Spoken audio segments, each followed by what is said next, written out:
ಸಿನಿಮಾಗಳಲ್ಲಿ ಮತ್ತು ಧಾರಾವಾಹಿಗಳಲ್ಲಿ ನಿಮ್ಮ ಅಭಿನಯವನ್ನು ನಾವು ದಶಕಗಳಿಂದ ನೋಡ್ಕೊಂಡು ಬರ್ತಾ ಇದ್ದೀವಿ. ಈಗ ಹೌದು, ಅಮೃತಧಾರೆಯಲ್ಲಿ ನೀವು ದಿ ಪರ್ಫೆಕ್ಟ್ ಹಸ್ಬೆಂಡ್ ಗೌತಮ್ ಆಗಿದ್ದೀರಾ ನಿಜ. ಆದರೆ ನಿಮ್ಮ ಚಿತ್ರ ಜೀವನ, ಧಾರಾವಾಹಿ ಜೀವನ ಅದೊಂದು ರೀತಿ ಫ್ಯಾಸಿನೇಟಿಂಗ್ ಅನಿಸುತ್ತೆ. ಎದುರುಗಡೆಯಿಂದ ನೋಡ್ತಾ ಇರೋರಿಗೆ ವಾವ್ ಎಷ್ಟು ದೊಡ್ಡ ಜರ್ನಿ ಅಂತ ಅನಿಸುತ್ತೆ. ಸೊ ಒಂದ್ಸಲ ಸುಮ್ಮನೆ ಹಿಂಗೆ ಹಿಂದಿರುಗಿ ನೋಡಿದಾಗ ನಾಟಕ, ಸಿನಿಮಾ, ಧಾರಾವಾಹಿ, ಚಾನೆಲ್ನಲ್ಲಿ ಕೆಲಸ ಏನನ್ಸುತ್ತೆ? ಅದೇ ಒಂಥರ ಈ ಬೆಟ್ಟ ಹತ್ತುವಾಗ ಹಿಂದೆ ತಿರುಗಿ ನೋಡಿದ್ರೆ ಭಯ ಆಗುತ್ತೆ ಅಂತಾರಲ್ಲ, ಹಾಗಾಗಿ ಹಿಂದೆ ತಿರುಗಿ ನೋಡಿದ್ರೆ ಇಷ್ಟು ವರ್ಷ ಆಗೋಯ್ತಾ ಅಂತ ಅನಿಸುತ್ತೆ. ಆ ಥರದೊಂದು ಭಯ. ಅಂದರೆ ಒಂದು ಸಣ್ಣ ಅಸಮಾಧಾನ ಇದೆ. ಅಸಮಾಧಾನ ಇನ್ ದ ಸೆನ್ಸ್, ಇಷ್ಟಕ್ಕೇನ ಕನ್ಸ್ಕೊಂಡಿದ್ದು ಅಥವಾ ಇಷ್ಟಕ್ಕೇನ ಇಷ್ಟೆಲ್ಲ ಕಷ್ಟಪಟ್ಟಿದ್ದು, ಇದಕ್ಕೆ 30 ವರ್ಷ ಸವಸ್ಬೇಕಾಗಿತ್ತ ಜೀವನನ ಅಂತ ಅನಿಸಿದ್ದಿದೆ ಅಥವಾ ಅನಿಸ್ತಾ ಇರತ್ತೆ ಅವಾಗವಾಗ. ಯಾಕೆ ಇಲ್ಲ ಇನ್ನೇನೋ ದೊಡ್ಡದು ಮಾಡ್ಬೋದಾಗಿತ್ತೇನೋ ಅಥವಾ ಮಾಡಬೇಕಾಗಿತ್ತೇನೋ ಅಂತ ಅನಿಸಿದ್ದಿದೆ. ಸೊ ಹಾಗಾಗಿ 30 ವರ್ಷದ ಜೀವನ ತುಂಬ ಏರುಪೇರುಗಳಿತ್ತು.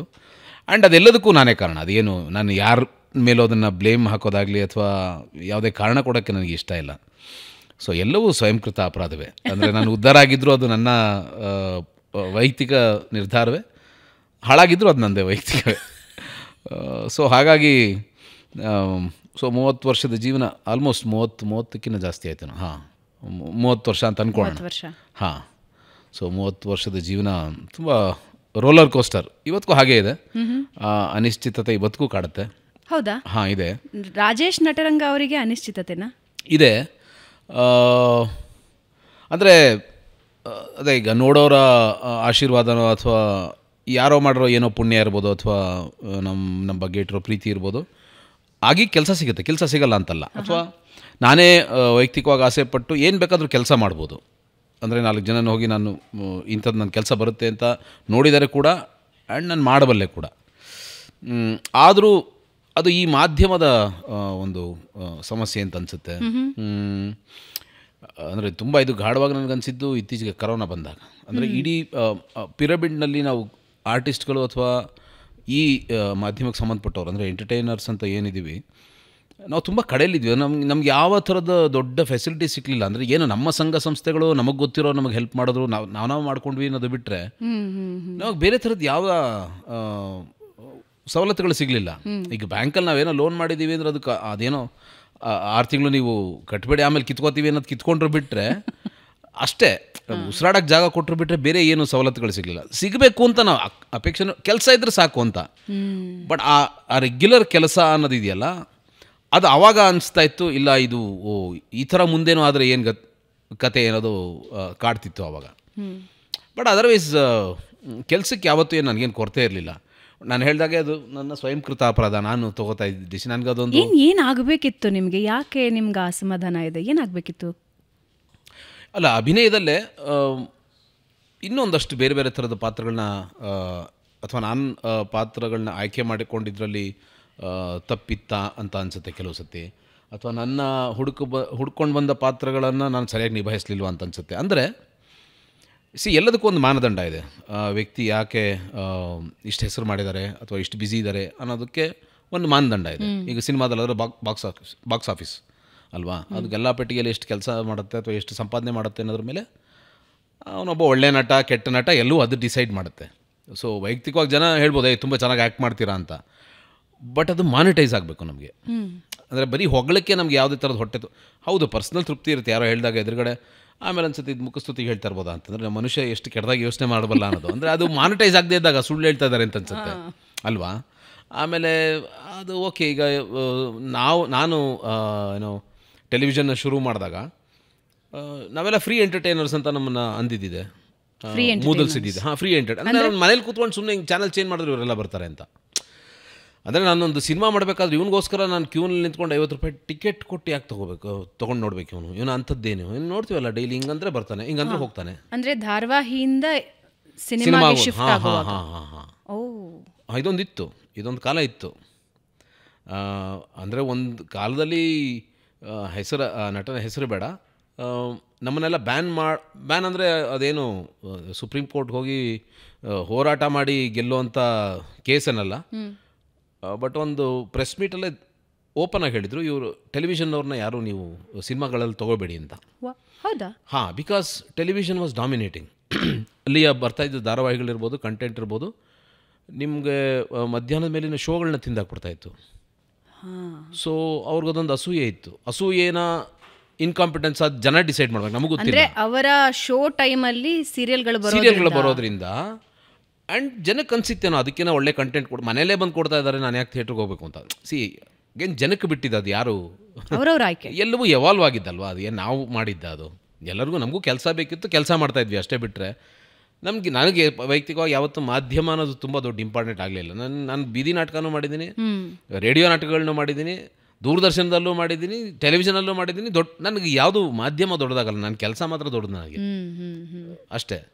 ಸೊ ಹಾಗಾಗಿ ಇಲ್ಲಿ ಮಾಡಿದವ್ರು ಅಲ್ಲಿ ಮಾಡಬಾರ್ದು ಅನ್ನೋ ಥರದ್ದು ಒಂದು ಅಘೋಷಿತವಾದ ಒಂದು ಮಾತನ್ನು, ಅಂದರೆ ಒಂದು ಇದನ್ನು ಹೊರಡಿಸಿದ್ರು. ಸ್ಟ್ರಗಲ್ ಆಯ್ತಾ ಅವಾಗ?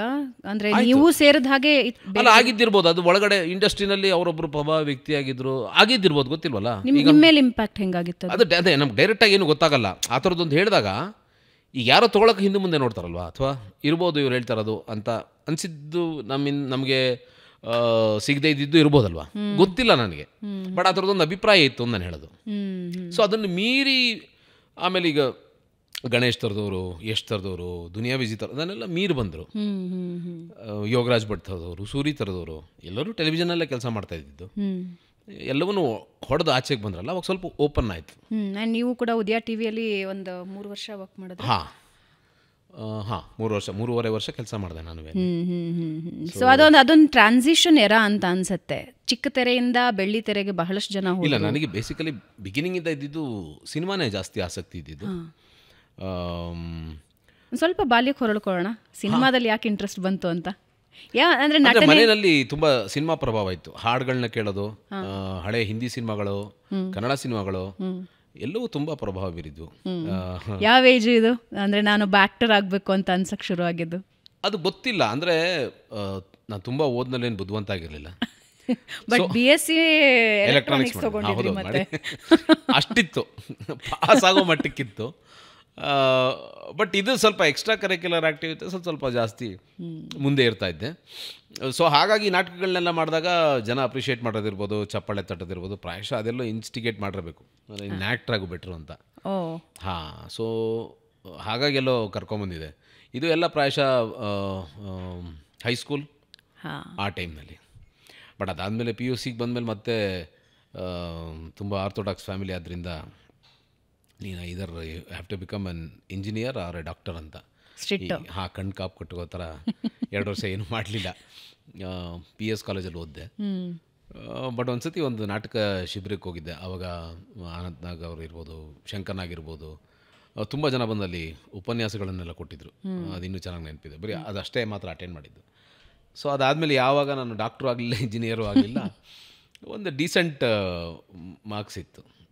ಸೊ ನೆಕ್ಸ್ಟ್ ಆಪ್ಷನ್ನು ಡಿಗ್ರಿ, ಮಾಮೂಲಿ BSc. ನಂಗೆ ಸೈನ್ಸ್ ಸ್ವಲ್ಪ ಇಷ್ಟ ಇತ್ತು. ಸೊ ಹಾಗಾಗಿ ನ್ಯಾಷನಲ್ ಕಾಲೇಜಿಗೆ ಸೇರಿಕೊಂಡೆ. ಸೊ ನ್ಯಾಷನಲ್ ಕಾಲೇಜಿಗೆ ಸೇರಿಕೊಂಡು ಕೆಮಿಸ್ಟ್ರಿ ತೊಗೊಂಡಿದ್ದೆ. ನನಗೆ ಕೆಮಿಸ್ಟ್ರಿ ಆಗ್ತಿರ್ಲಿಲ್ಲ. ಸೊ ಆಮೇಲೆ ಆಗ್ತಾನೆ 1 ವರ್ಷ ಆಗಿತ್ತು ಎಲೆಕ್ಟ್ರಾನಿಕ್ಸ್ ಶುರುವಾಗಿ. So I took the option of electronics ಕೊಟ್ಟರು ನಮ್ಮ ಪ್ರಿನ್ಸಿಪಲ್. ಸೊ ನ್ಯಾಷನಲ್ ಕಾಲೇಜ್ಗೆ ಹೋದ್ಮೇಲೆ ಇನ್ನು ಹೇಳೋದೇನು ಬೇಕಾಗಿಲ್ಲ. ನ್ಯಾಷನಲ್ ಕಾಲೇಜು ರಂಗಭೂಮಿಗೆ ಎಳ್ಕೊಂಡ್ಬಿಡುತ್ತೆ. ನಾಟಕ ಅಲ್ಲಿ ಮಾಡ್ತಾಯಿದ್ವಿ, ಬರೀ ನಾಟಕ ಮಾಡ್ತಾಯಿದ್ವಿ, ಇಲ್ಲ ಕ್ರಿಕೆಟ್ ಆಡ್ತಾಯಿದ್ದೆ, ಇಲ್ಲ ಟ್ರೆಕ್ಕಿಂಗ್ ಮಾಡ್ತಾಯಿದ್ದೆ, ಇಷ್ಟೇ. ಕ್ರಿಕೆಟಲ್ಲಿ ಇಂಟ್ರೆಸ್ಟ್ ಇತ್ತಾ ನಿಮಗೆ? ತುಂಬ. ಹೌದಾ? ತುಂಬ. ಇವತ್ತಿಗೂ ಇಂಟ್ರೆಸ್ಟ್ ಇದೆ, ಇವತ್ತಿಗೂ ಆಡ್ತೀವಿ. ಇವತ್ತಿಗೂ ಆಡ್ತೀನಿ, ಭಾಳ ಇಂಟ್ರೆಸ್ಟ್. ಯಾವಾಗಾದರೂ ನಿಮಗೆ ಒಂದು ಸ್ವಲ್ಪ ಕನ್ಫ್ಯೂಷನ್ಸ್ ಇತ್ತಾ? ಹೇಳ್ತಾ ಇರ್ತೀನಿ, ನಾನು ಚಿಕ್ಕ ವಯಸ್ಸಿನಲ್ಲಿ ನನಗೆ 2 ಆಪ್ಷನ್ ಇದ್ದು. ನನಗೆ ಕ್ಯುಮ್ಯುಲೇಟಿವ್ ರೆಕಾರ್ಡಲ್ಲಿ ನೀವು ನೋಡಿ, ನಿಮ್ಮ ಆದ್ಯತೆಗಳು ಅಂತ ಒಂದು ಲಾಸ್ಟಲ್ಲಿ ಒಂದು ಕಾಲಮ್ ಇದೆ. ಅದರಲ್ಲಿ you have to write your priorities in life. ನಾನು ಅದರಲ್ಲಿ 3 ಬರೆದಿದ್ದೆ. ಅದರಲ್ಲಿ ಫಸ್ಟ್ ಪ್ರಿಯಾರಿಟಿ ಕ್ರಿಕೆಟ್ ಪ್ಲೇಯಿಂಗ್ ಅಂತ, ಇವತ್ತಿಗೂ ಇದೆ ಅದು. Second was acting, third was reading ಅಂತ ಬರೆದಿದ್ದೆ. ಅಂದರೆ ನನ್ನ ಜೀವನದಲ್ಲಿ ಓದೋದು ಕಡೆಯದಾಗಿತ್ತು 3 ಆದ್ಯತೆಗಳಲ್ಲಿ. ಸೊ ಕ್ರಿಕೆಟ್ ಅಷ್ಟು ಇಷ್ಟ ನನಗೆ. ಸೊ ಆಡೋಕ್ಕಾಗಲಿಲ್ಲ. But I was a very good player then.